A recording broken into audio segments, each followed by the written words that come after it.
Hello friends, very good afternoon. कैसे हैं आप सब? होप आप सब अच्छे होंगे।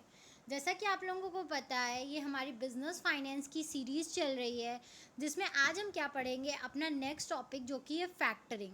तो टॉपिक स्टार्ट करने से पहले मैं आपको एक छोटी सी इन्फॉर्मेशन देना चाहूँगी कि अगर आपको इस सब्जेक्ट या किसी भी सब्जेक्ट के नोट्स परचेस करने हो तो आप मेरा डिस्क्रिप्शन बॉक्स चेक कर सकते हैं। तो आइए स्टार्ट करते हैं अपना टॉपिक जो कि है factoring. It is a financial service under which the factor renders the following service. ठीक है, ये एक ऐसी फाइनेंशियल सर्विस होती है जिसके अंदर हम अलग अलग तरीके के क्या करते हैं, सर्विसेज रेंडर्स करते हैं। अलग अलग तरीके के ऑप्शंस हमारे पास अवेलेबल होते हैं। तो आइए पढ़ते हैं कौन कौन से ऑप्शंस होते हैं और क्या क्या सोर्सेज होते हैं। ठीक है, तो फर्स्ट है हमारा फॉलोइंग सोर्सेज आर। वो सोर्सेज क्या क्या हैं?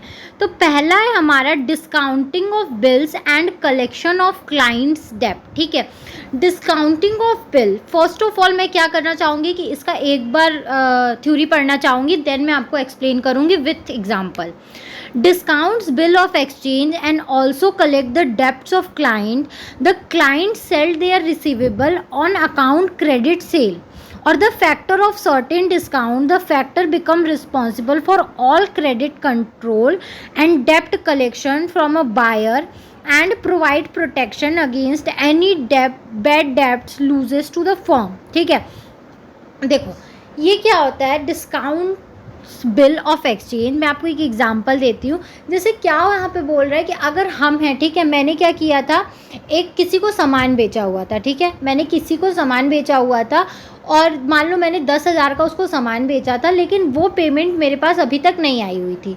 ठीक है, उसने मुझे बोला था भाई मैं तुझे 2 महीने बाद पेमेंट करूँगा। ठीक है, तो मैंने भी बोल दिया इट्स ओके भाई, तू मेरे प्रोडक्ट्स को देख ले, समझ ले, अगर तेरे पास बिकते हैं तो ठीक है, अदरवाइज तू मुझे 2 महीने बाद पेमेंट कर देना, मैं तुमको एक टाइम पीरियड दे रहा हूँ। ठीक है, अब मेरी तो उससे कमिटमेंट हो गई कि वो मुझे मेरा प्रोडक्ट भी लेगा और 2 महीने बाद पेमेंट भी देगा। ठीक है, लेकिन मुझे क्या आ गई, मुझे कुछ इमरजेंसी आ गई, मुझे 10,000 रुपये का या 5,000 रुपये का काम है घर में। ठीक है, मुझे बहुत इमरजेंसी है, मुझे उस पैसों का बहुत काम है। तो मैं क्या करूँगी, मैं उसके पास जा पाऊँगी? मैं जिसको मैंने अपना प्रोडक्ट दिया है मैं उसके पास तो नहीं जा सकती ना कि भाई पैसे दे दे। वो तो मुझे बोलेगा ना कि मैंने तो तुझे पहले ही बोला था कि मैं पैसे नहीं दे रही हूँ। ठीक है, मैं तुमको 2 महीने बाद पैसे दूंगी। तो उस केस में क्या होगा कि वो जो 10,000 रुपये का बिल मुझे बना के दिया होगा उसने कि ये ले, मैं इसका पेमेंट 2 महीने बाद करूँगी, तो मैं वो लेके तीसरे बंदे के पास जाऊँगी। मैं तीसरे बंदे के पास जाऊँगी, उससे बोलूँगी कि भाई मुझे 5,000 रुपये दे दे। ठीक है, मुझे बहुत इमरजेंसी है। तो वो बोलेगा ना मैं तुझे पैसे क्यों दे दूँ? तो मैं उसको अपना वो बिल दूंगी कि भाई ये बिल तू रख ले और मुझे क्या कर दे, इसके बदले पैसे दे ले, इसका पैसा 2 महीने बाद आएगा, तू ले लेना। तो वो मुझे क्या बोलेगा, ये बिल लेके तो मैं तुम्हें पैसे दे दूंगी, ठीक है, दे दूंगा या दे दूंगी जो भी, लेकिन मैं इस बिल के बदले तुम्हें 5,000 रुपये दूंगी। और मैं क्या करूंगी, जब उससे कलेक्ट करूंगी 2 महीने बाद, तो मैं पूरे 10,000 रुपये कलेक्ट करूंगी। मतलब वो डायरेक्टली इनडायरेक्टली 5,000 रुपये का अपना कमीशन रख रहा है, देन वो मुझे उसके बदले 5,000 रुपये दे रहा है। तो यही होता है जब हम इमरजेंसी में या हमें कोई क्रेडिट की ज़रूरत है, हम अपनी चीज़ें या अपने बिल्स किसी को बेच दे कुछ बार्गेनिंग पे, तो उसी को हम लोग बोलते हैं डिस्काउंटिंग ऑफ बिल। और फिर क्या हो जाएगा, वो अब हम तो प्रोटेक्ट हो गए, मुझे 5,000 रुपये मिल गया। अब वो बिल उसका है, वो उससे क्या करेगा, पैसे कलेक्ट करेगा, उसी की जिम्मेदारी है वो पैसे कलेक्ट करेगा, मिले ना मिले वो पूरी उसकी जिम्मेदारी है, वो कैसे पैसे लेता है। तो इसी को हम लोग बोलते हैं discounting of bill and collection of clients डेब्ट।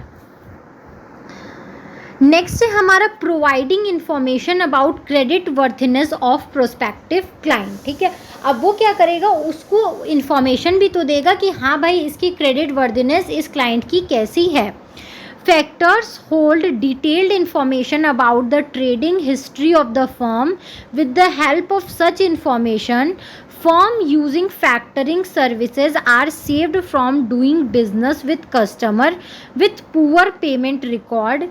Besides, these factors also provide consultancy service in area of finance, marketing, etc.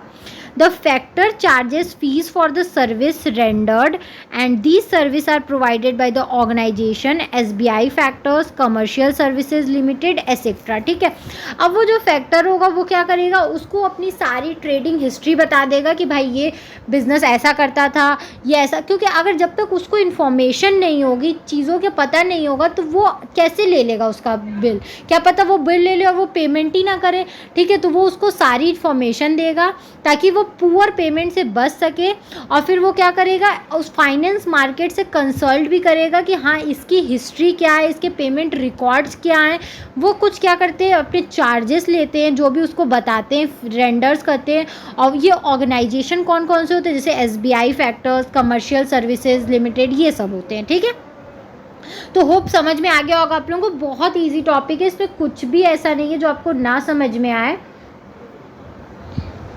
ठीक है, जब हम अपनी बिल्स को किसी और को देंगे तो हमें उसके बारे में उसकी सारी हिस्ट्री बतानी होगी, क्रेडिट वर्दिनेस बतानी होगी, और जो बिल खरीदेगा वो भी क्या करेगा, अपने तरफ से उस चीज़ों की इंक्वायरी करेगा, उसकी क्या करेगा, पूरी क्लाइंट की मतलब पूरा हिस्ट्री निकालेगा, पेमेंट रिकॉर्ड निकालेगा, भाई इसका कैसा है, और उसके बदले वो जिससे पूछेगा, जिस ऑर्गेनाइजेशन से पूछेगा, उसको कुछ चार्जेस देगा। तो यही होता है हमारा डिस्काउंटिंग ऑफ बिल या कलेक्शन ऑफ क्लाइंट्स डेब्ट। ठीक है, फिर क्या है हमारा मेरिट्स, इसके क्या है, जैसे कि हर चीज़ों के मेरिट्स और डीमेरिट्स हम पढ़ रहे हैं, तो इसके मेरिट्स क्या है, obtaining fund from factoring is cheaper than any other source of finance. ठीक है, ये बहुत सस्ता पड़ जाता है, अगर आप किसी और सोर्स से फाइनेंस लेते हो तो काफ़ी हमें कॉस्टली पड़ता है, उस पर इंटरेस्ट देना पड़ता है, लेकिन ये हमारा क्या होता है, काफ़ी चीप होता है। ठीक है, सस्ता होता है। No claims over the assets of the company, और आपके कंपनी के एसेट्स पे कोई भी क्लेम नहीं आता है, कभी भी वो नहीं बिकते हैं। It provide a kind of security for a डेप्ट which the company otherwise might not be able to pay. ठीक है, ये एक तरीके की सिक्योरिटी भी होती है कि जैसे कि जो कंपनी क्या कर सके, अपने डेप्ट को पे ना कर पाए या एबल नहीं है पे करने में, तो वो अपने इस तरीके के क्या कर सकती है, बिल को डिस्काउंट करा सकती है।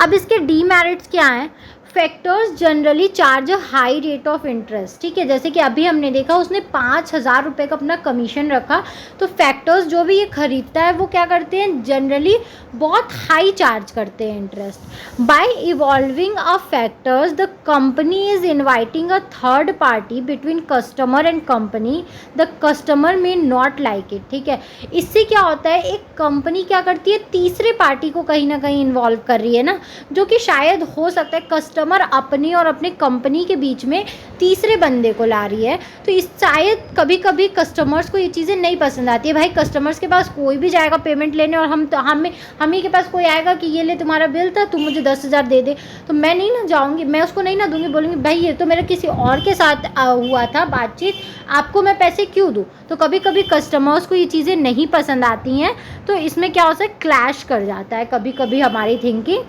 तो बस यहीं तक था। आई होप आपको ये वीडियो समझ में आया हो।